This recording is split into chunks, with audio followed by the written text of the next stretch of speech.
Hi there, thanks very much for joining us today. As you can see, Jason is with me and he'll help me with questions from the media later on. But first of all, let me just give you an update on the situation, starting with today's figures. 950 positive cases were reported yesterday. That's 3.5% of the tests that were carried out yesterday, and the total number of confirmed cases now stands at 251,911. There are 128 people currently in hospital. That's 12 fewer than the position yesterday, and 12 people are receiving intensive care just now, and that's no change on the position yesterday. Sadly, 2 additional deaths have been reported, and that means the total number of deaths is now 7,690. That's the total number under this daily measurement that we report against. I'll also give you an update on the vaccination programme. As of this morning, 3,591,638 people have received a first dose of the vaccine. That is an increase of 19,912 since yesterday. In addition to that, 19,737 people got a second dose yesterday, and that brings the total number of second doses that have been administered now to 2,535,803. So as you can see, the Scotland-England game at Wembley tonight will be a great occasion, or at least we hope it will be a great occasion. And let me just briefly take this opportunity to wish Steve Clarke, Andy Robertson and the whole of the Scotland team the very, very best of luck for that match tonight. The whole country will be cheering you on. It's only natural that many of us want to watch this game with friends. You know, that sense of being in a shared experience is one of the many things that make watching our national team so special. But please, and you know, I don't relish being the one that has to keep saying this, but I have a duty to keep saying this. Please remember, if you're watching the match tonight, continue to take care.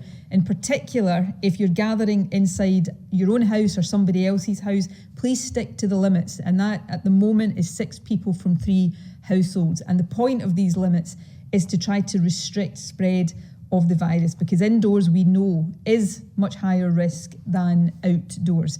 And please remember to take the basic precautions. Keep the windows open, wash your hands regularly, and please be especially careful around people who aren't yet fully vaccinated or who might be more vulnerable. And even be careful if, or hopefully when, Scotland score some goals.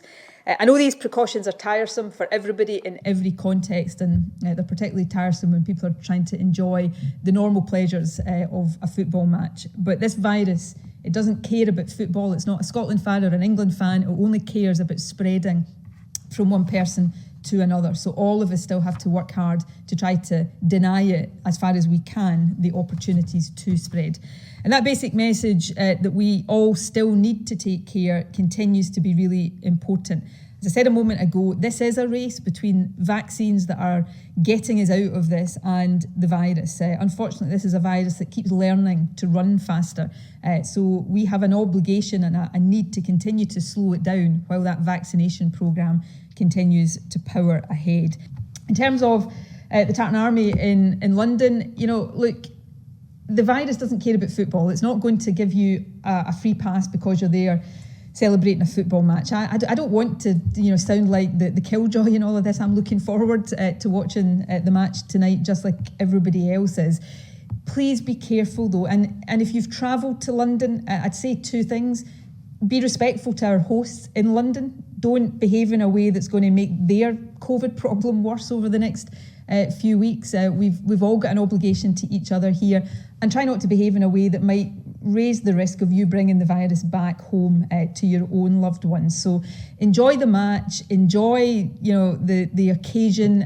We're all hoping for a good outcome to the match tonight, but please be careful and be safe, and and follow all the rules. And when you're in London, follow all the rules that you've been asked to follow in London, and be respectful to our hosts in London, whether that's pubs or the population more generally. Remember, the Tartan Army were your guests in London at the moment, so make sure you behave in a way that shows the Tartan Army at its best. So enjoy, but please try to be as safe as possible.